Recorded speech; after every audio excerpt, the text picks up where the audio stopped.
If you've ever been in the eye of a hurricane or in the midst of a very severe thunderstorm, you know the feeling of powerlessness that comes when we are face to face with the fury and power of the natural world.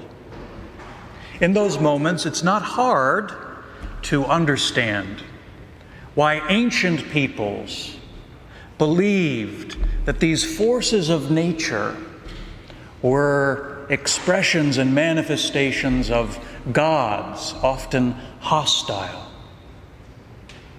Even today, with our knowledge of meteorology and our technology, there is nothing we can do against these forces except hunker down and hope that they pass quickly. We feel our smallness before them, our weakness, our frailty. In our first reading, the Lord exposes Elijah the prophet to these ferocious forces of nature high on Mount Horeb.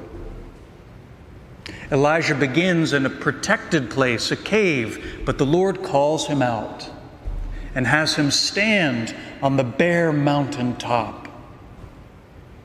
First, there is a driving wind that crushes the rocks and rends the neighboring mountains. But the Lord, so he tells Elijah, is not in the wind. Then the ground itself betrays Elijah and begins to quake. But the Lord again tells him he is not in this seismic tremor. Finally, flames of fire leap up and consume everything around Elijah.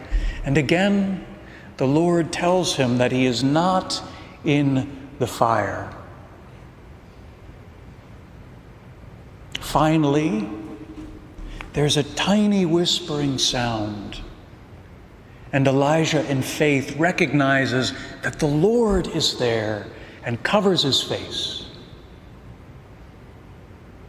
In this episode, the Lord is trying to teach Elijah and us that he is greater than the most terrifying forces of nature, even when they seem all-powerful. He is the creator and Lord over everything and has sovereignty over all. Yet at the same time, the Lord comes to us not in the fury of fireworks, not in pyrotechnics, but in stillness and in quiet. The Lord is subtler than those forces. The truth is, in our lives, not only do we face the storms of nature, but we face other kinds of storms as well. Crises in front of which we quake and cower, over which we have no control, that seem all-powerful. And in those moments, all we want to do is curl up and hide and hope that it passes by us. We are easily distracted by those manifestations of power and crisis. We're filled with anxiety and fear and worry.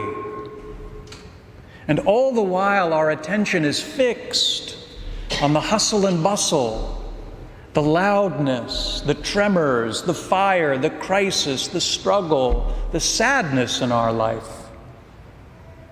We miss out on the still, quiet voice of God, trying to reach us, trying to speak words of peace and power in the midst of whatever storm we're facing. Sometimes we notice it. Sometimes in the midst of that dark moment, in the midst of our anxiety and fear and worry, we hear the voice of the Lord. He breaks through, and we're lifted out of that storm. And we know His peace, and we're filled with confidence. But sadly, it often doesn't last that long, because our eyes turn from that presence, that quiet presence, and we're distracted by whatever it is we're dealing with. And we lose that power, and we lose that peace. This experience of ours is why we immediately sympathize with St. Peter in our gospel reading, because he goes through the same pattern. He and the disciples are in a little boat, rocked on the sea by terrible winds. They are consumed with fear. And then quietly, with serene power, Jesus walks through that storm. It's so strange they think he's a ghost at first. And Peter, with his instinctive faith, knows that Jesus is coming to him to share with him something of that peace and power in the storm. And for as long as Peter's eyes are fixed on Jesus, the Lord's peace and the Lord's sovereignty over that storm flow into him.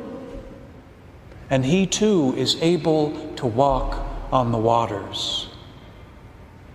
But only for a little while, because he gets distracted. He turns from the Lord and looks at the storm and makes the mistake of believing that it, and not Jesus, is all powerful. How often we live this drama ourselves.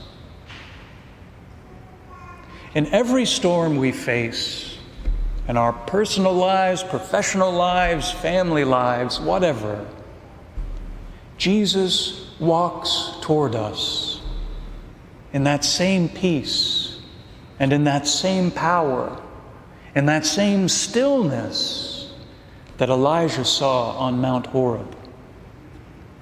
And the big question for us is whether we will have the ears and eyes of faith to notice him, and the perseverance to keep looking at him, even though the world around us may shake and rock. Because as long as we keep our eyes fixed on him, we are lifted up, and we are given a peace and a power, not only to ride out the storms, but to walk through them with Jesus.